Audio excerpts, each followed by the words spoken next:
Hello and welcome. I am Dr. Lara, a clinical pharmacist specializing in functional medicine, as well as a certified yoga teacher and Reiki master. I run a truly integrative health coaching practice encompassing functional medicine lab testing, yoga and meditation, and a sprinkling of Reiki energy medicine. Join me here on Light Body Radio to break through your health plateau and come into alignment with your natural vitality.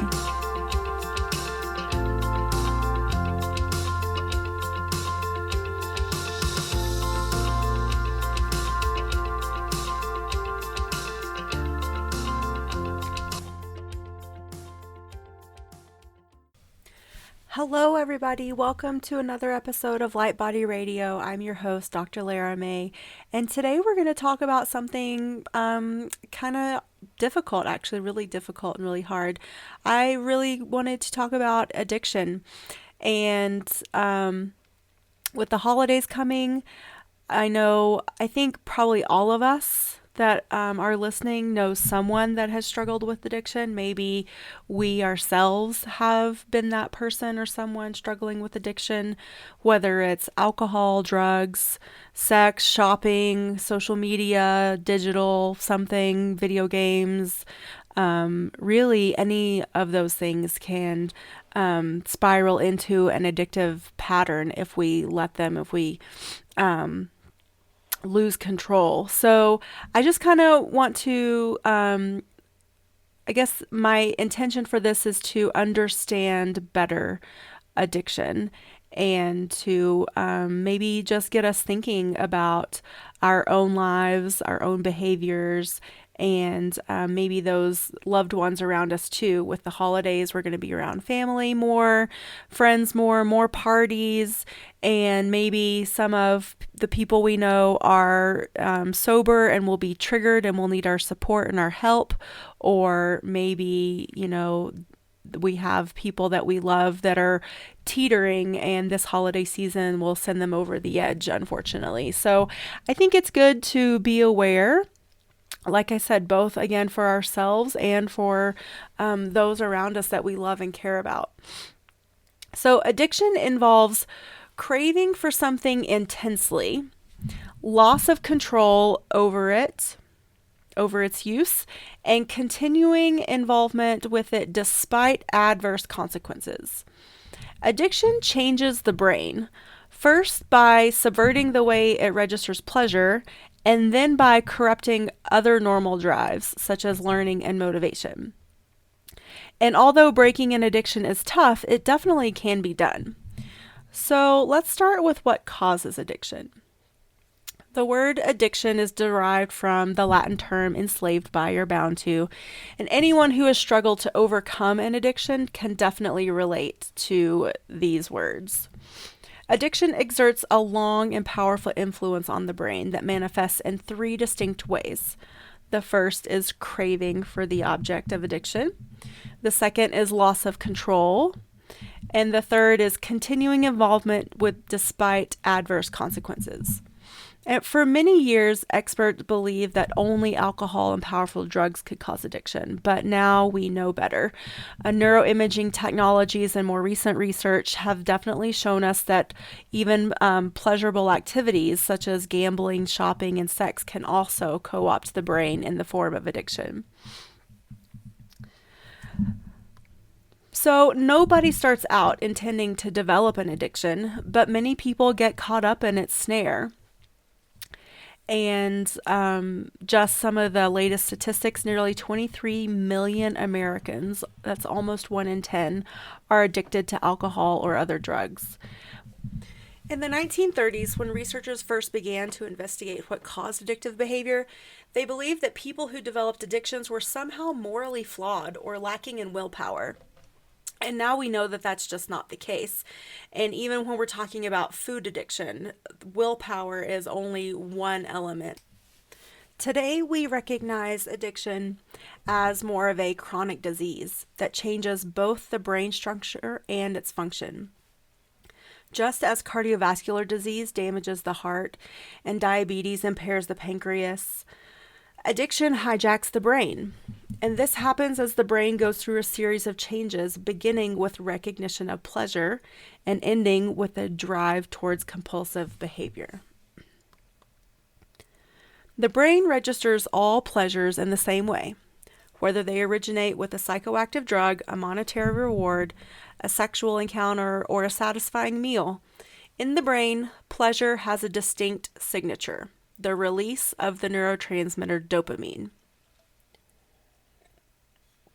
Dopamine release in one area of the brain is so consistently tied with pleasure that neuroscientists refer to the region as the brain's pleasure center.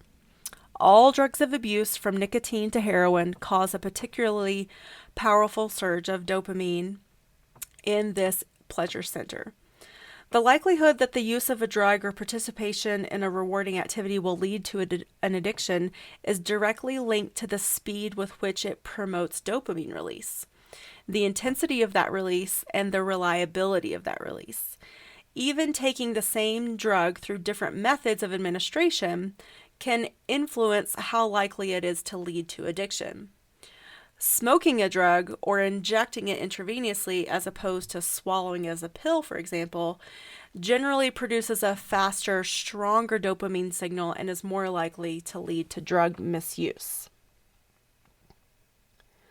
Addictive drugs provide a shortcut to the brain's reward system by flooding this area with dopamine. A different area, called the hippocampus, lays down memories of this rapid sense of satisfaction, and the amygdala creates a conditioned response to this stimuli. Scientists once believed that the experience of pleasure alone was enough to prompt people to continue seeking an addictive substance or activity. But more recent research suggests that the situation is a little bit more complicated. Dopamine not only contributes to the experience of pleasure, but also plays a role in learning and memory. Two key elements in the transition from liking something to becoming addicted to it. According to the current theory about addiction, dopamine interacts with another neurotransmitter, glutamate, to take over the brain's system of reward-related learning. This system has an important role in sustaining life because it links activities needed for human survival with pleasure and reward. The reward circuit in the brain includes areas involved with motivation and memory as well as pleasure. Addictive substances and behaviors stimulate this same circuit and then overload it. Repeated exposure to an addictive substance or behavior causes nerve cells in the nucleus accumbens and the prefrontal cortex to communicate in a way that couples liking something with wanting it, in turn driving us to go after it. This process motivates us to take action to seek out the source of that pleasure. Over time, the brain adapts in a way that actually makes the sought-after substance or activity less pleasurable. So in nature, rewards usually come only with time and effort. Addictive drugs and behaviors provide a shortcut, flooding the brain with dopamine and the other neurotransmitters. Our brains do not have an easy way to withstand the onslaught. Addictive drugs, for example, can release 2 to 10 times the amount of dopamine that natural rewards do, and they do it more quickly and more reliably. In a person who becomes addicted, brain receptors become overwhelmed. The brain responds by producing less dopamine or eliminating dopamine receptors altogether, an adaptation similar to turning the volume down on a loudspeaker when noise becomes too loud. As a result of these adaptations, dopamine has less impact on the brain's reward center. People who develop an addiction typically find that in time, the desired substance no longer gives them as much pleasure, and they have to take more of it to obtain the same dopamine high, because their brains have adapted. This effect we also know as tolerance. So at what point does compulsion take over? It's at this point. At tolerance, compulsion takes over. The pleasure associated with an addictive drug or behavior subsides, and yet the memory of the desired effect and the need to recreate it, the wanting, persists. It's as though the normal machinery of motivation is no longer functioning. The learning process mentioned earlier also comes into play. The hippocampus and the amygdala store information about environmental cues associated with the desired substance so that it can be located again. These memories help create a conditioned response, which is an intense craving in this case, whenever the person encounters those environmental cues. Cravings contribute not only to addiction, but to relapse after a hard-won sobriety. A person addicted to heroin may be in danger of relapse when he or she sees a hypodermic needle, while another person might start to drink again after seeing a bottle of whiskey, or maybe being exposed to their triggering family members. Conditioned learning helps explain why people who develop an addiction risk relapse even after years of abstinence. So, is there hope? Yes, of course. I'm sure you know many people, I do too, that have successful relationships with sobriety in their recovery. But it can be a long road. And like I just mentioned, there can be relapses over many years. And this is because addiction is learned and stored in the brain as memory. So recovery can be slow and even hesitant when it influences when the influence of those memories diminishes, or until the influences of those memories diminish. About 40 to 60% of people with a drug addiction or alcohol addiction experience at least one relapse after the initial step to recovery. And while this may seem discouraging on the surface, the relapse rate is similar to that in other chronic diseases such as high blood pressure, diabetes, asthma, where 50 to 70% of the people each year experience a recurrence of symptoms. So this also parallels back to what I said earlier about it being approached now more as a chronic disease instead of just a lapse in willpower. And there are more and more treatments that exist today. There are more and more support mechanisms. So these can be a combination of self-help strategies, psychotherapy, rehab, and for some types of addictions, there are definitely medications available to help you. So I want to take you through some possible and hopefully supportive tools and steps that I have amassed to help either you yourself that are listening, or like I said earlier, if you have a friend or family member that you think would be open and willing. And that brings me to the next part is this person, or even are you yourself ready to change? If you have an addiction and you'd like to change your behavior, consider all the costs and benefits of the choices you could make. Don't think only about the negative aspects of your addiction. Think too about the benefits that it offers. And this might seem a little counterintuitive, but one important step to recovery involves understanding what you get from your substance or activity of choice, and how you might achieve the same benefit through less harmful means. So experts recommend doing sort of a they'll call it their cost-benefit analysis, but really just make a list. Pros on one side, cons on the other. And so this can be, again, anything. It can be gambling. It can be a substance. It can be any type of behavior. Maybe it's something as what we might think of relative to drug addiction. A phone addiction might be fairly benign, but if this phone addiction is affecting your relationships and affecting how you function in life, then maybe it's not so benign. So let's just take, since I'm on the subject, the phone or a digital addiction as an example. So you would have your piece of paper, your pen or your pencil, and at the top right, is it worth the cost? And then on the left, write your benefits of not being on your phone 24/7.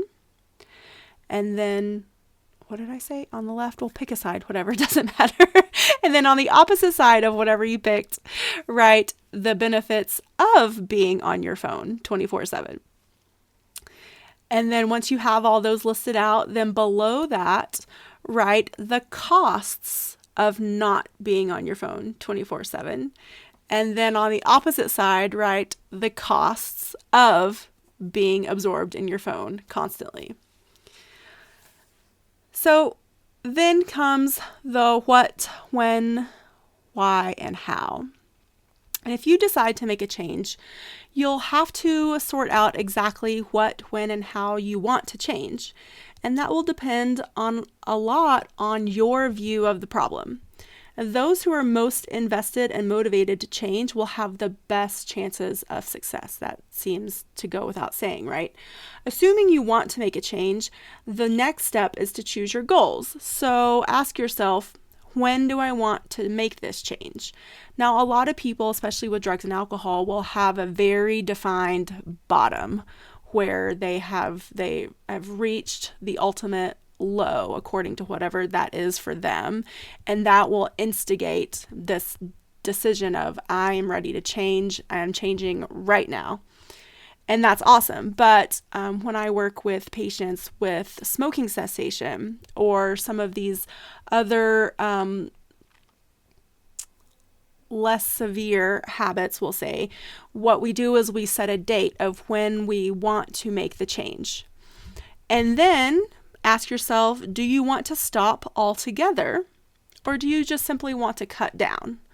Now, again, this all depends on what kind of behavior you're looking at changing. Is it drugs, alcohol, cigarettes? Then ideally, you probably want to cut it out and stop it altogether. But if it's maybe your phone, which now has become a necessity, it's a part of our daily functioning in life, there's a line of a healthy relationship with the amount of time you're on your phone versus the amount of time you spend on social media or gaming or, whatever it might be. So you can see how you can apply this to any sort of addictive behavior, not just what we in the society term the quote really bad ones. So if you decide that you want to cut down, determine the level to which you want to limit your use or participation and be specific. And I've gone over the SMART approach to setting goals, and SMART is an acronym for specific, measurable, achievable, realistic, and time-based. And I can link back to that episode if you want to review the ins and outs of setting SMART goals. But again, be specific about what your goal is. Maybe, for example, I will stop drinking any alcohol between the hours of 1 a.m. and 10 a.m. Or whatever I will put my phone down at 8 p.m. and not pick it back up until 10 a.m. the next day. And then measurable, meaning that your success should be easy to quantify, to keep track of. And this is to help you measure whether you have been successful or not.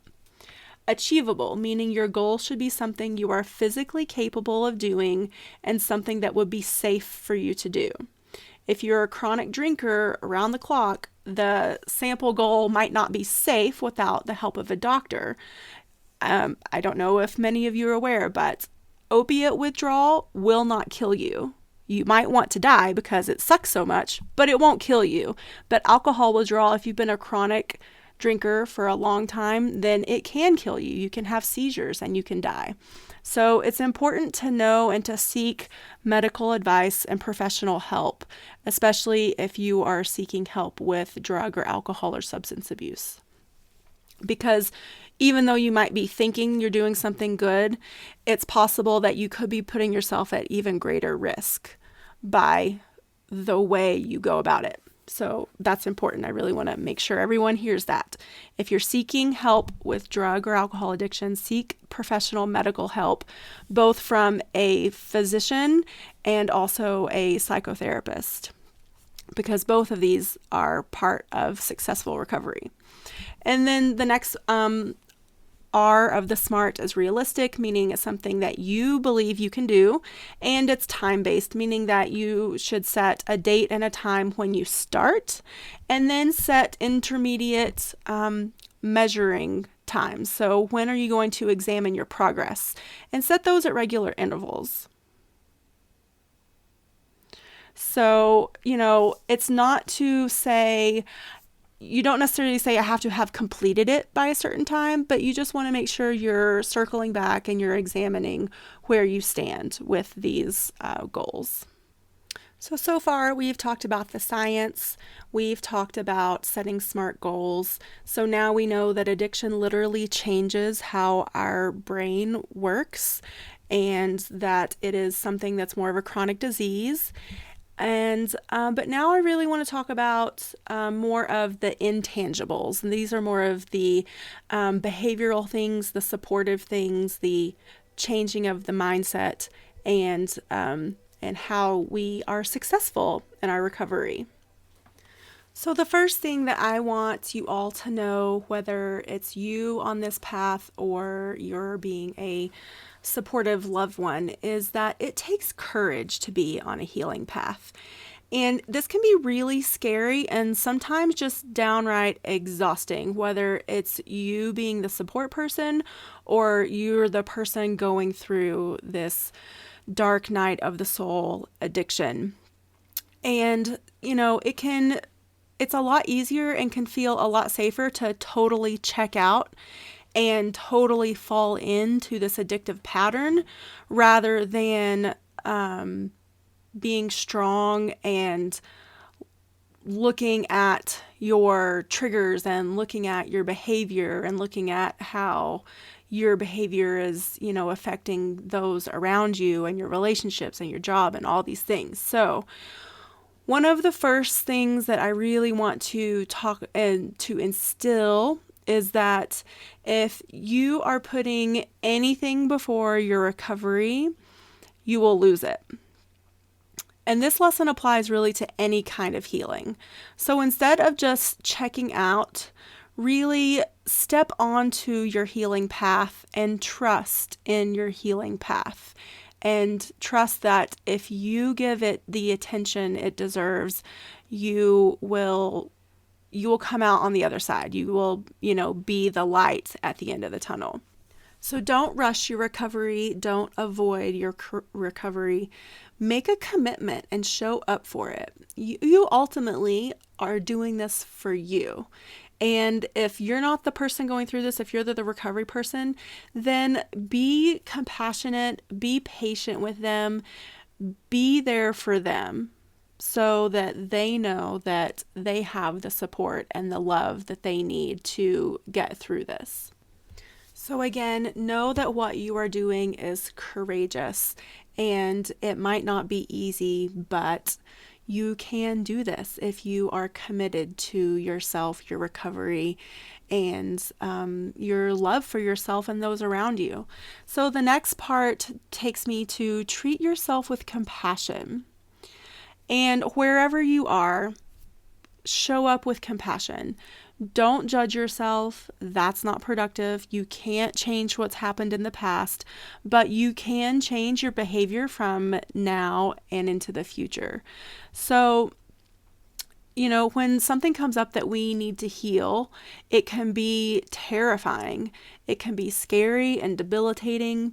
And I definitely can resonate with you. I'm right there with you. I've been through these dark nights of the soul myself. And, you just don't want to deal with it. Sometimes you find yourself like literally paralyzed in bed, not able to get out of bed. And, especially if you've been on a journey where you've been healing a lot and things just keep coming up and you're like, damn it, when am I ever going to get past this? Am I ever going to see the other side of this dark tunnel? And the answer is yes. But you have to start with, again, treating yourself with compassion. And then comes the step of being willing to heal. You have to want this for yourself. We all have our own bottoms, and one of the things that I've come across in my research about recovery and my exposure to different journeys through recovery is that you cannot deprive someone of their bottom. So, let's say that you have a friend or family member and you can just see them spiraling, but they don't want it. They're not ready. They're not there yet, unfortunately. And as much as it pains you to see them going through this, There's really nothing you can do for them except being loving and supportive until they've hit their bottom and they're ready to change. So the person going through the recovery has to want it for themselves. They have to have hit their own bottom and made the choice to start making changes. But all it takes is the slightest willingness, and the slightest willingness will start opening doors. That slightest willingness will enable them to pick up the phone, to go to a meeting, to go to a therapy session. It really is such a small, tiny step that can be so powerful to freedom from the shackles of addiction. So being willing to heal will set you on the healing path and keep you on it. And it will allow whatever you need to come through to come through. And the willingness, again, is just so crucial, because when you become willing and you choose to clean up your life, whether it's a substance or something digital or maybe something a little less tangible, you open an invisible door to all the resources that you need that will come into your life. Your willingness opens that door. And if you are here today listening to this episode, then, that to me is sort of like a spiritual synchronicity. It is a message saying that you are on the right path, and that if you just continue to strengthen this willingness day by day, then things will fall into place. Things will open up. Things do get easier day by day. So the next aspect, after you are willing and you want it and you're being compassionate and non-judgmental with yourself, is to surrender. Surrender to a higher power. And I know a lot of people resist this, and there was a time in my life where I would have resisted anything or anyone that talked about God or spirit or higher power. But really, having a daily meditation practice or a daily prayer practice, this is really the next step in trusting in the healing path. It is to surrender your ego, surrender your human will to divine will. So just get into a daily practice of surrendering. Surrender your plans, surrender your patterns, turn it all over to a power that is greater than you. And that's the only place really that you need to start, is just, recognizing that there is something greater than us out there that we can surrender to. And maybe you say something like, I am now willing to heal. Please show me where to go and what to do. I am ready to receive guidance. I am ready to change my patterns, and I am ready to heal. I am ready and I am willing. And in just a little simple prayer like that, you are surrendering your fears, you're surrendering your blocks, and everything that is standing in your way to true healing. And praying is a powerful way of getting in communication with guidance that is always supporting you. And I'm sure if you've listened to any of my past episodes, you know that I believe in angels and our guides, our spirit team, and they're always there, but we do have to ask for them to help. We do have to call on them. And praying or meditating is part of that. And some people say praying is the asking and meditating is the listening. But I think you can combine them too. So it's really the most important conversation that you're going to have every day, is that turning inward. Because addiction stems from that searching outside of ourselves for really what we already have within. We've just forgotten, or we've just been, convinced out of it. But we can look far and wide for happiness. And as long as we continue to look outside rather than in, then we'll always be questioning, we'll always feel empty, we'll always fall short. So the key to recovery from addiction is to establish this deep inner relationship with ourselves, with our soul, with our higher self, with our spirit team, with this intuition, with this connection to the universe. And it doesn't matter what you call it. You can call it spirit, you can call it guide, you can call it source. All that matters is that you choose to turn inward, to surrender, to ask for help. and again, through prayer meditation. And it doesn't take long, just, 5 minutes every day. For me, the most magical time is right when I wake up and right before I go to bed. Those are the two times, usually during my day, unless it's just crazy and I need to recenter. Then sometimes I meditate in the middle of the day too. But through prayer, we ask for guidance, and through meditation, we can hear it. And redirecting our search for peace from the outside to the inside is a surefire way to make sure that we are staying on our path to recovery, to healing. So again, like I said, if this whole concept of prayer is like really, freaking you out, or you're just like, oh, I don't like this doesn't feel good, don't sweat it. You don't have to, do what feels good to you, do what resonates with you. Find something that you feel in alignment with. So again, it could be as simple as intention setting in your journal, or maybe it's doing a quick appreciation or gratitude journaling practice. Whatever it is just it's more of the act of surrendering your own ideas and all that crap that runs around in our head, and really like getting quiet and welcoming the wisdom from within to come out. The next step is to receive the support that comes your way. So once you have opened yourself up, you've been willing, you've asked for help, you've asked for guidance, maybe you've been praying or meditating on a regular basis, you'll start to see things and feel things fall into place. And you'll start to experience these synchronicities of things just lining up and working out in a much easier and more of a flowing way. And this is the universe sending you the support that you've been asking for. But it's important that you open yourself up to receive. So trusting in this healing path is to also trust and know that support is coming your way, and all you have to do is passively open up to receive this support, because it will. And when you open up to healing, what you need will be given to you, but you have to be open to receiving it. And you have to maybe even have a meditation where you say, bring it on, I am ready. I am ready to receive. Another aspect of this journey can totally be understanding your triggers. And, this can come into play in so many different aspects. It can even be, in relationship aspects, but again, like especially with family members, the people that we're closest to that know us best, man, they really know how to get in there and push those buttons, don't they? And again, with the holidays coming, we're probably going to be around those people that we love, for better or for worse. And so understanding your triggers, become conscious of what sets you off. Maybe there are some childhood wounds that you're still carrying around with you. So, when,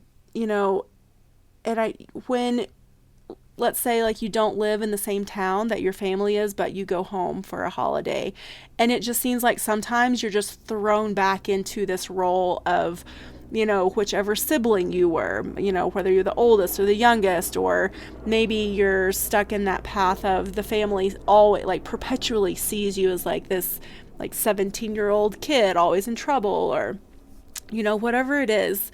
But just being able to witness them and see them again, this time through a non-judgmental and compassionate filter, that can be so life-changing, because once you recognize it, then you're able to choose a different behavioral response. You don't have to, let's say, like lash out or get defensive or drink to, make these feelings go away, or get high, or whatever it is.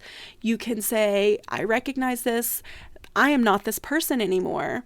And just by you changing your behavior and not responding and not retaliating or doing what you normally would, then that also will show whoever this is in this relationship dynamic, whether it's a family or sibling or parent or, significant other, that you have changed and you are a different person, and that you're not triggered by the same thing anymore.